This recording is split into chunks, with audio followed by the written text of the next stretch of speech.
Why you should avoid the decade's top fund, says CBS News. You ready? Dateline, January 8th, 2010, by Nathan Hale. Is that one of our founders or something like that? My kids are reading a book about Nathan Hale, like a adventure or book. It's pretty cool. He likes it. My youngest, Liam. This is great because I'm a huge fan of this whole concept of chasing performance. So CGM Focus Fund has completed an incredible decade. Manager Ken Hebner has guided the fund to an amazing 17.9% annual return for the 10 years ending 2009. A record that places him first among all domestic equity fund managers for the period, and one that surpasses both the S&P 500 and the Russell 100 the 1,000 growth index by 20 percentage points. So you should add this fund to your portfolio, right? Best to think twice. Why? For starters, Hebner's managerial style makes a 6-year-old on Christmas morning look placid. Since 2000, his fund has an average turnover of 333%, meaning that his entire portfolio is essentially changing once every 3 to 4 months. That sort of turnover can produce a boatload of tax liabilities for the owners, as it did in 2007 when it produced a capital gain distribution of almost $10 per share, or 18% of the fund's year-end share price. Man, that's nothing anymore. Now we're seeing capital gain distributions, some of these funds even above that. Small wonder that, according to Morningstar, the fund's tax cost ratio for the decade ranks in the bottom 5 of its peers. Secondly, CGM Focus has an incredibly concentrated portfolio, typically investing in fewer than 25 stocks. Making large bets on a few different firms can pay off handsomely when he is right, the manager, Hebner, as in 2007 when the fund earned 80%. But the flip side is that it also produced outside losses, as evidenced by the fund's 48% loss in 2008. Well, S&P was down 37%. The whipsaw performance is clearly evident in viewing the fund's year-by-year performance. In 5 of the past 10 years, it has landed in the category's top quartile. In 3 years, has been in the bottom quartile. A stint in each of the 2 middle quartiles has rounded out the decade. It is this sort of up and down performance that led fund alarms David Snowden to compare Hebner to the little girl with a curl. When he's good, he's very good, but when he's bad, he's horrid. But even given those facts, the fund's track record speaks for itself. So why not pile in and hang in for the ride? Because the evidence is overwhelming that no matter how much you convince yourself that you have the stomach for the roller coaster Hebner will likely provide, you ultimately probably do not. According to Morningstar, while CGM Focus was on its way to almost an 18% annual return over the last 10 years, the average investors were earning an annual return of negative 10%. So the fund itself was up 17.9%, but the average investor in the fund was losing 11% a year. In dollar terms, each dollar invested in the fund at the outset and held through 2009 would have grown to $5.19. So you invested a buck at the beginning of the decade, you would have $5.19 to show for it. However, the average investor, on the other hand, would have seen that dollar be worth only 32 cents, or just 6% of what the fund ultimately earned. Much of this gap is attributable to something that's quite common in the fund industry. A fund starting with a low asset base of $69 million in this case, growing flush as investors rush in after a solid track record is established. But the amazing magnitude of the spread in this case is also the result of the CGM focused investors finding they're not able to tolerate the ups and downs. Clearly, buying high and selling low is a recipe for wealth destruction, whether the fund you're moving in and out of is producing record-making returns or more mediocre results. So before you become captivated by a superior track record, you'll be well served to scratch the surface of those returns and try to honestly assess whether or not you'll fit the manager's style. And I completely agree with that. So I find that funny. The fund itself was up 17.9, and yet the average investor is down 10, 11% roughly. So let's look at CGMF. I was going to look at finance.yahoo. Is it not around anymore? Oh boy. So is this one of those ones that have been gobbled up by something else? There we go.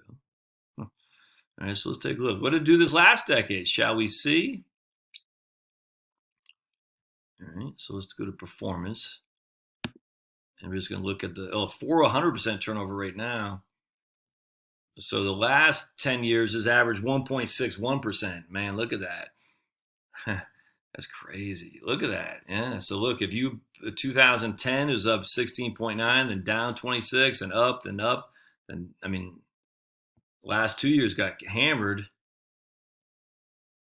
How many assets? Only got 436 million assets now. But this guy's making bank. This guy's making big bank. But look at that, man. Like the late guy said, when the fund's up, it's up. When it's down, it's hoard.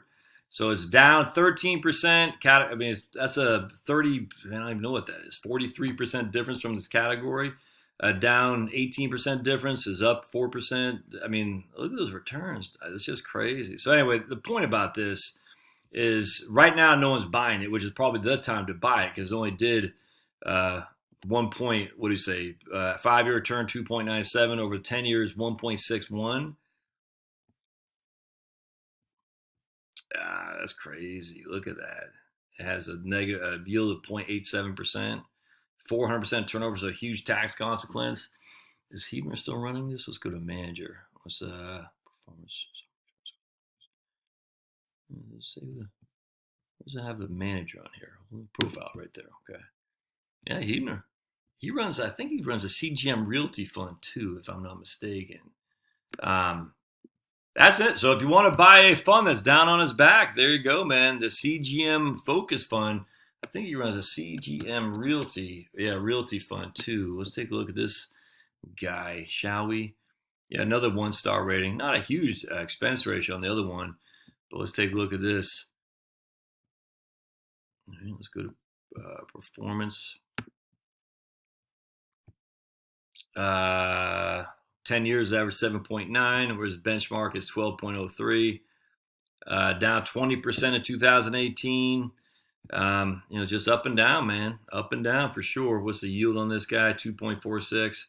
This guy's been around for a while. Anyway, the point about this stuff is, look, are you gonna be able to pick the next Ken Heidner from 2000? Are you gonna be able to pick the next Peter Lynch from 1978? Let me show you something else too. The USAA Gold and Precious Metals Fund, USAGX is what. Would you have bought this in 2000 when it started tearing it up? So I haven't looked at this for a while. So USAA Gold, last year's up 42%, 46% in 2016. But look at these years of just getting crushed. But look at this. This was the top performing fund from 2000 to 2009. It's down to 14%, but look at these years of ups. Would you have bought that fund in advance? I mean, probably not. I mean, you probably would not. And I wonder what Morningstar had given the CGM Focus Fund back in 2010. I don't know. I just would have given 5 stars. I've done videos where it makes sense to buy Morningstar highly rated funds, but you got to buy the index. Or if you want to beat the market, you got to. Let's see how many stocks.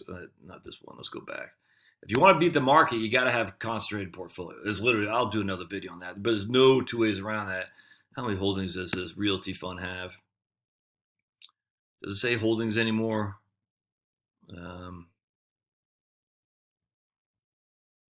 Top 10 represent 58.6% of the asset base. Wow, that's crazy, man. Ranking category is 100th out of 100th. Oof. Let's go down to CGM Realty. Let's look at CGM Focus Fund. How many holdings does it have? Still not many. Top 10 represent 200% of total assets. What does that tell you? That's leverage to the hilt. Man, that's crazy. Anyway, so there you go. Leverage. Okay, on CrowdStrike. Isn't that interesting? The people who try to cheat for Hillary Clinton. Wait. Yeah, CGM Focus Fund now gets a 5-star rating. Wait, what happened? Risk rating 5. More. Okay, I don't get that. They have a different for risk rating and Morningstar rating. That's odd. It's a heavily leveraged fund, though, for sure. I wish I had a way to see the leverage amount here. I think they do on Morningstar, but I don't have a subscription. But I mean, if they got the top 10 holdings represent 200% of total assets, there's no way to get that unless you're leveraging.